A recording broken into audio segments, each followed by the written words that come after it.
Hi உறவுகளே, இந்த பதிவில் என்ன பார்க்க போகிறோம் அப்படின்னு பார்த்தீங்கன்னா, சேலத்தில் வந்து பண்டாரன்னு சொல்கிறாங்க இல்லைங்களா, அவங்க வகையை சேர்ந்தவங்க.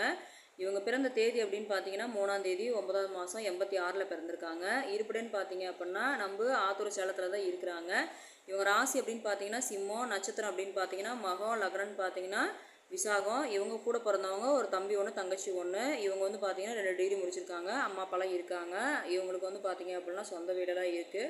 இவங்க ஃபேமிலி அப்படின்னு பார்த்தீங்கன்னா அருமையான ஃபேமிலிங்க. இவங்க வந்து 40 வயசு வந்து ஆயிடுச்சு. ஆனால் இருந்தாலும் இவங்களுக்கு இன்னும் மனம் ஆகலை. அதனால் இவங்களுக்கு வந்து மெயினாக உட்பிரிவு இருந்தாலும் சரி, இல்லை இவங்க கம்யூனிட்டியாக இருந்தாலும் பரவாயில்ல அப்படிங்கிற மாதிரி எதிர்பார்க்குறாங்க. நம்ம சேனலை ஃபாலோ பண்ணுற அன்புள்ளவங்கள் முதல் மனம், மறுமணம் யாராவது இந்த ராசி நட்சத்திரத்தில் பண்டாரம் கம்யூனிட்டி சேர்ந்தவங்க யாராவது வந்து தேடிட்டு இருந்தீங்க அப்படின்னா தாராளமாக நம்ம சேனலில் ஒரு நம்பரை கான்டாக்ட் பண்ணுங்கள். கான்டாக்ட் பண்ணி மேலும் விவரங்களாக தெரிஞ்சுக்கலாம். அதே மாதிரி இவங்க வந்து எப்பேற்பட்ட வரனை எதிர்பார்க்குறாங்க அப்படின்னு பார்த்தீங்கன்னா, இப்போ இவங்க வந்து ஒரு 40 ரூபா 50 ரூபா பக்கமாக சம்பாதிச்சிட்ருக்காங்க. தனியார் கம்பெனியில் ஒர்க் பண்ணிகிட்ருக்காங்க. இந்த பொண்ணு வந்து பார்த்தீங்க அப்படின்னா 80,000 சம்பாதிக்கக்கூடிய மாப்பிள்ளையை தான் எதிர்பார்க்குறாங்க.